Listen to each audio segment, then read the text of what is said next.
Balancing the scales. Hello, everyone, and welcome back to another episode of Balancing the Scale with your boy O and V. And we're so thankful to be back here. So you guys know how I like to do here. I just want to pay the bills first. Thank you so much for jumping in. Your life and everything and every aspect of who you are is valuable to the planet Earth, everyone that you're connected to and everyone that you've impacted in some way, shape, form, or fashion. Those experiences were vital. So do not ever feel that who you are and where you are in life is meaningless. You mean a lot. Okay, just understand that and continue to live your life with that knowledge. Okay. So V, how you doing tonight? I'm well. How are you? I'm good. I'm tired. We've been traveling and we are quite tired, which is why it's been kind of a lack on the social media tip. So I do apologize that I have not been putting out that content. Hopefully this makes up for it because we have an interesting one for you tonight. Well, today, rather. Yes. Sophie, let's talk about it. Get us into it. Okay, so this just happened. We were sitting in bed, and I was reading C.S. Lewis, Mere Christianity, for probably my second full time around. And he asked me what I was reading, and he told me to, elaborate a little bit about what I was learning. And I was telling him how C.S. Lewis was trying to explain the law of human nature and how that's, in his words, was our guide into what is good and what is not good, or what is evil, and how he believed that we were all encoded with this law and we know what is good and what is wrong. And we choose to disobey that law almost daily. But that is our own choice. But we have definitely been embedded with the code of what it is that we should do in almost every given situation. And he evidenced this by sometimes how you can sometimes see this in arguments when people say, but that's not fair, or but I was sitting there first, or but you promised. All of these are coming from a sense of we both understand that there is a common correctness, that a common good that you're violating. And I'm trying to show you that you're violating this good and that you're doing evil. And that's where, it's how we argue. Our argument is always coming from a sense of there's a right and a wrong, and you're violating that right or wrong. And so this sparked his memory of when he was reading the Kybalion, which is another book, and he was trying to draw similarities in between what he was reading and what I was reading. So, right, definitely, you dead on. And first of all, shout out to C.S. Lewis. I think he's an amazing author, and my wife loves him. I said author. You always say it with an R. I'm from Louisiana. Arthur, that means nothing. Don't be trying to throw Louisiana people under the whatever. You know what I'm trying to say. All right. So anyway, shout out to C.S. Lewis and the work that he did specifically for the Christian community. So I read the Kybalion, and the Kybalion is an amazing book. And for those of you who are out there who've never heard of it, and if you're all under the sound of my voice, the reason why you're hearing about the Kybalion is perhaps maybe it's time for you to research that book. I find oftentimes that book comes to those who are ready to read it. So I do not expect a great deal of people willing to hear this conversation. But in the Kybalion, it talks a lot about the all is mental, right? The law of mentalism. And so when I was listening to her read some excerpts from C.S. Lewis, it reminded me of the Kybalion and, how it explains the all of the spirit, and the spirit as being undefinable. And because the spirit is undefinable, they call it the all, which is mental, right? Trying to understand the full aspects of all things that are mental can be very complicated. So the best way that mankind breaks it down is in these little boxes, or in these excerpts that we come up with throughout time. And so our main argument was that how can the all, or we'll say God, be mental and not have some sort of connection to you? Because she was having a difficult time trying to understand me when I was trying to tell her that, I believe that the all is mental, and through the experiences of mankind, that's where the all dwells. And so basically, the way that he was describing it is almost like God, according to Orlando, is this jump drive. And all of us are uploading our experiences into this jump drive that is forever learning about the world and about each other and ourselves through our experiences. So here's V uploading all her experiences that she's had since childhood, and here's O uploading all of his, and the all, God, is just this jump drive collecting information. And to me, that sounded kind of like, okay, and so what? Like, what is the end goal of this jump drive? So it collects all this information and all these experiences to do what with it? I mean, that's just the thing. You know, a part of the Kybalion, it says that no one man has full truth. And trying to understand all truth will drive any man insane, because you cannot, your brain cannot encompass everything that is the universe and everything that is what we call everything. Everything is everything. We can't understand all things. But I believe that from that point of view, what she's saying is, you know, how can I exist within the all and not have some sort of connection to the all? Because she was interpreting my spiel about collecting information and experiences as a more of a scientific, mathematical, just robotic type of God. But I think that's quite the opposite. I think to take the God of the all, or the all, and just kind of exclude the all just about for it to just be about you, I think is a bit selfish. I think that you have to consider that God, the all, is connected to every single aspect of nature, including the universe. So there's a lot of information to be collected and explored. Perhaps the all is collecting and exploring information to make this place better for us as the human species, or for the animals, or for the trees, or what have you. But that all of yours, I think, lacks extreme emotional connectiveness. And I have a problem with that, because I have not seen what in nature, in my own life and everybody else's experiences, a creator and its creation not having some type of connection. Whether that is an animal with its child. Connection. But it doesn't sound like it has a connection. And if it does have a connection, the only connection that exists is this uploading of information for an unknown purpose as of now. As of now, you can't tell me why the all is collecting all this information. But that's the only connection I seem to have to it. Like, I live so that it can grow smarter. And that's it. And when I die, thank you for your service, Vasti. Next person lives to collect more information. Could you live your life with the understanding that your experiences are just a little bitty piece of a grand scheme of things? I believe that. I think I'm just a little bit of piece. So that's the point I'm trying to make. It's not that you don't have this intimate connection with the all. It's just that I think that what religion has done is they've said you have, you know, it's all about you and your connection to God. When you do that, it's kind of like excluding everyone else's connection to God. No. So why is it so hard for you to understand that the all encompasses every single experience? And I don't have a problem with the all having a connection to everyone. And I just want the all to have an emotional connection to everyone. I don't mind that it has an emotional connection to me. I just want it to have an emotional connection to you and to everything else. I'm not making it all about me, like, oh, well, all of y'all can upload information, but I want me and God to have an emotional. No, I want God and everything it created to have an emotional connection. But that's what I'm saying.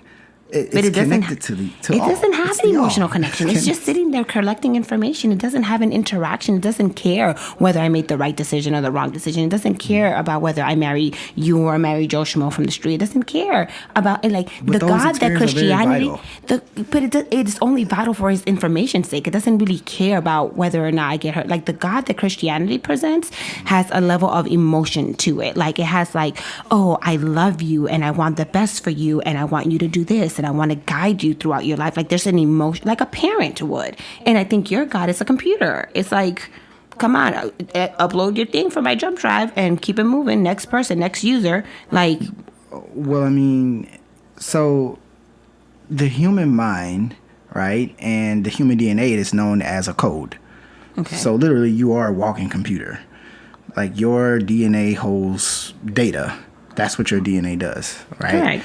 So you cannot exclude God from being a scientist as well. So every bit of every bit of information that's collected is collected for a specific purpose, right? Every bit of your experiences are vital and they mean something to God. They're just not like, oh, it's just you're just doing this and I'm just collecting information. No. I think there is a grand scheme, a grand plan leading mankind and the planet Earth and the universe, for that matter, into a grander purpose, right? And I think we've over time, over the millennia of time, we've evolved, not just as a species. If you look at the human species alone, have consciously evolved over time.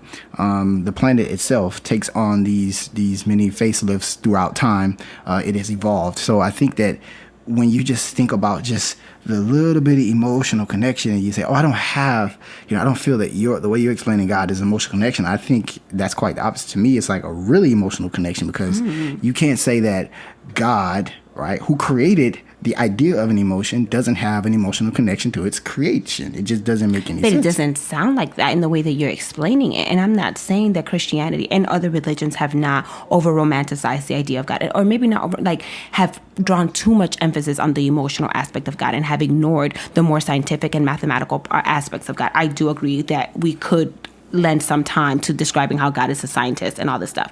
I agree. However, I think in your end of the interpretation of God has gone too far left to the scientific and the mathematical, leaving no space for the emotional, to the sense that every time that you explain it, I have never felt an emotional connection to that God. And that is the stark problem that I have with the way that you explain it, because I think that in a lot of things, maybe 90% of the things, we're in agreement.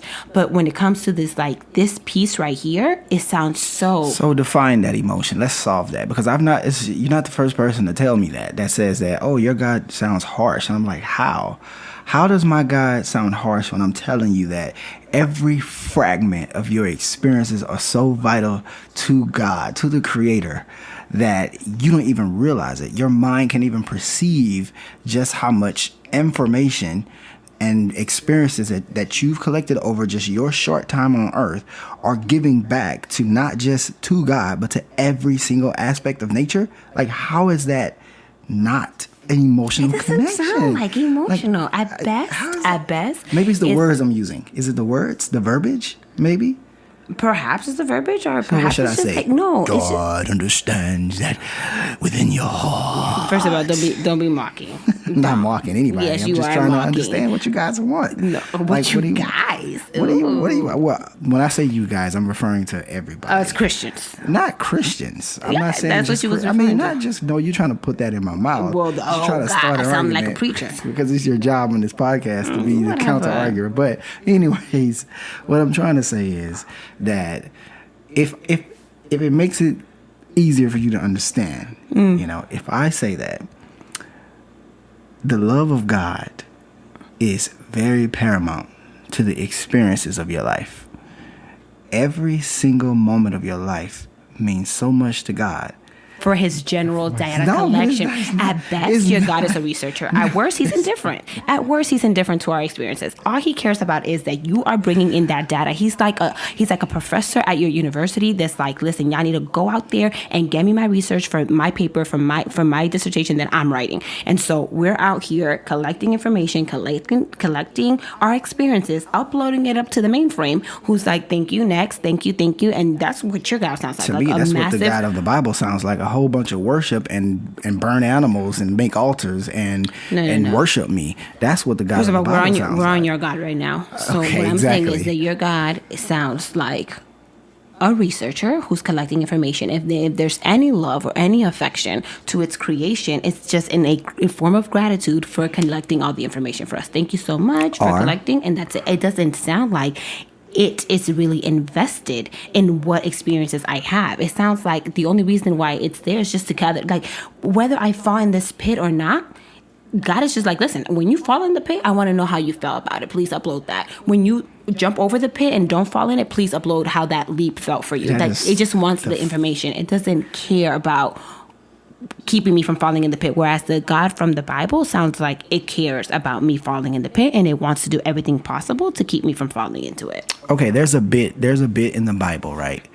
First of all, I just want to say this bit, and then I want to get back to one point that you made. There's a bit in the Bible where I think when the disciples asked Jesus, he says, why is there always poor and the sick amongst man? And do you remember how Jesus responded to him? No. He said, so that God can get the glory out of it. That was the response from Jesus. Now, however you want to spin that, you can spin that as, oh, you see, so God can heal them. But obviously, they're still poor and sick amongst us, right? So if God is getting the glory out of it, what is that glory? What is it? I don't know. I'm asking you. This is your Bible now. You have to teach me. What does that mean? Explain that to me. Oh, it's... Listen, what is it? That's not what I'm arguing right now. I would need to have a whole moment to read that whole entire chapter and see what that meant. I've read it. Obviously, you have a conclusion. What does that mean? No, I mean, it's because it's the experiences, while they are harsh, and we don't want people to go through that. That's painful, right? It's a painful experience. At least to us, it's painful because we're not in their shoes. We're just walking in the shoes that we have. That's a harsh thing to see, but you have this version of you, I have this version of me, and they have that version of them. To us, that is painful. To them, it's just everyday life. Because in their mind, they don't know any other way. But if people got outside of that frame of thought, I think that they could see maybe there is some type of glory in this. Maybe there is some type of technological advancements that the spirit, that God is utilizing this vessel for, so that it can better the species of mankind. That's love. That's like a parent trying to better help their child understand the broader things, and their children just don't listen, right? So I'm a parent, and I try to tell my son, he has this thing, right? When he's about to fall, he goes, Dad, boom, boom. I'm going to fall, right? Well, after he falls, he says, Dad, boom, boom, night, night. That means like I fell and I went to sleep, right? So, and I try to tell him when he's about to go boom, boom, night, night, I'm like, son, don't do that. You're going to fall. So instead, I'd be like, boom, boom, night, night, right? So he can understand like, oh, shoot, I don't want to fall, so let me stop. So I think that a lot of times humanity in their finite minds try to understand the infinite mind of God, and so it's just like he has to say, don't do that, boom boom, night night. But your God doesn't say that. I feel like our God say how does boom, your boom, God night, night. How does your God say because boom, boom, night, night? The Bible is constantly saying instructions. The whole book of Proverbs are instructions on what to do and what not to do to live a better lives. Or Psalms, or all of the book of the Bible. Throughout the span of time, there's always been Psalms and Proverbs older than the Bible that has always pointed to higher aspects and deeper meanings of that. Yeah, and I feel like our God is doing that. Our God is trying to give us help along the way. Just but your God, because your God sounds like a computer, and your God sounds like I just gave this whole analogy on how we trying to understand the mind of God. Because and God listen is to what you just said. Oh, this is what I heard. And okay, correct me, viewers, if you didn't hear what I heard. Okay. What I heard you say is that God says to us, hey, Joe Schmo, I see that you're about to lose a child. And I see that you're about to make this bad decision about sleeping with this person that's going to give you a terminal disease. Or I see that you are diagnosed with this and this and that. But I need you to go through that because in my jump drive, I need that bit of information to see that if in the future I can use it to develop a cure for that particular disease or to develop a safeguard to that particular death. And so I need you to go through this because I need to upload this information. So thanks, really. When you're done, remember to add your footnotes and every reference that you use, and please upload it to my jump drive so that I can use it for further research. That's what yours sounded like. I think that's what man makes it sound like. I said that God is more or less concerned with the experiences. The experiences are your free will choice. You chose to sleep with the person and get the disease. God didn't say, oh, I'm going to put this in front of you and you need to do it because I need that. No. Does your God love you? Yes, my God. How do you know that? Because my God is the creator of love. So all things that is love, my God, my creator, encompasses that and gives me the ability to perceive that however my mind can perceive it. It doesn't have to look like a Bible verse. It doesn't have to look like me going to church. It can look like a nurse coming in and just telling me, listen, everything's going to be okay. God is with you. We found the issue that you were going through. We were able to heal it. Or a surgeon perhaps cutting something out of me that I didn't have and allowing me to live longer, to spend more times with my kids. In that, I find God. That's where I find my God. Because guess what? had not another doctor, right? I'm gonna break it down to you this way. This is why God is in the experiences, right? So let's take a doctor. One doctor lived on the planet Earth hundreds or thousands of years before another doctor. Had not that doctor, right, went through all of its experiences, its failures, its hardships, to write down the things that he or she developed over the span of time, to pass it on to the generation after that doctor, which then helped that doctor build upon the understanding and the building blocks of medicine, and then pass it to the next generation and continue to build medicine on and on and on. That's where my God lives, in the experiences to help better mankind and the planet Earth. I don't just exclude God just to my own little self. But do you think that we're getting to a better place as humans? I definitely think we are. I think that people like to say that we're not getting to a better place because they're looking at what they see on Facebook and what they see on social media, and they'll say things like, oh my God, this is such end times and perilous times. But what they don't understand is we have cameras. So therefore, just because you see it now doesn't mean that it wasn't happening 20-some years ago. We just have cameras now, so everything's more televised. The point I'm trying to make is, if it had not been for the experiences of the all, the mind, which is mental, passing along the experiences of mankind through the DNA or the consciousness of man, we would not be able to be using this mic in front of this camera, in front of this monitor, in front of this. And I like that. I like that aspect. I do believe in generational, transfer of information and experiences that in the end will help better us as a whole. I like that part. I just wish that it also included, it sounds to me that, and I can see it now, that explanation was good. The love. Thank you. Love exists in the betterment of the species because of all the compounded knowledge that we have gathered throughout time. And God, your God, shows its love towards humanity by sharing. I'm not too sure I'm adopting it just yet. Your God shares its love of humanity through its sharing of knowledge, downloading experiences that we didn't live into ourselves so that we can use it in our daily lives. I like that part. I just wish it would be a little bit more personal. It sounds so, what makes you think I don't know, it has a level of distance to it. It has a level of eventually you'll get to that point. It seems like your God is very patient and it's very hey y'all, we gonna get there. It's very 1969. We're gonna get there when we get there. It's all groovy, baby. We're gonna get to a better place at a certain time. Whereas I feel I don't know. I feel like, Vassie, it's okay. Just continue to living the life that you're living. It's going to help somebody 30 years down the line. Where I'm okay, but help me today. So in reality, in the Bible, it says that one day is as 1,000 years, right?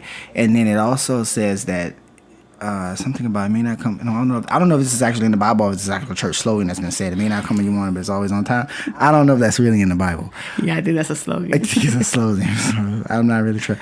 But the point is, it's never about the timing which we think, right? Because it also says that man does not know how they ought to pray. So the spirit then makes intercession for man, right? So the spirit, meaning the all, the mental aspect, because the natural senses of mankind are trapped in skin, right? So we have all of our senses. So we can be overly emotional.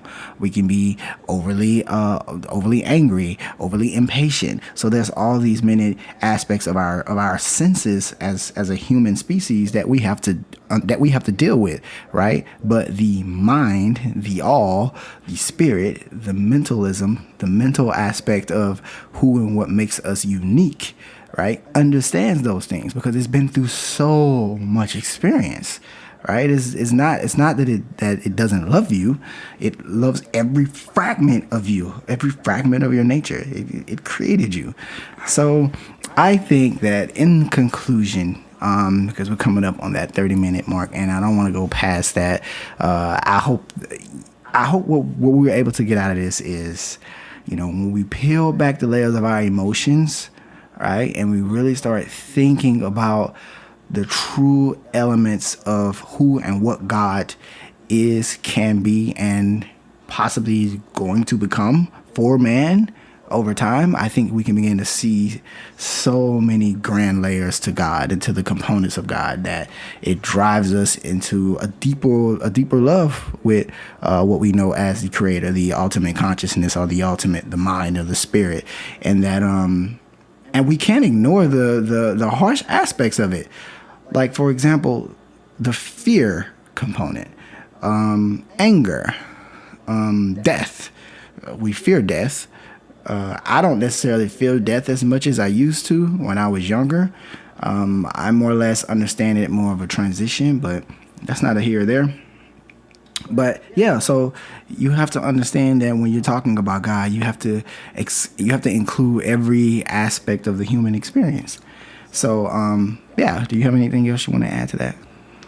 No, like I said, my end point is that I like the generational transfer of information being kept by a supreme being who cares enough about us to download those pieces of information when we need it and to better humanity overall.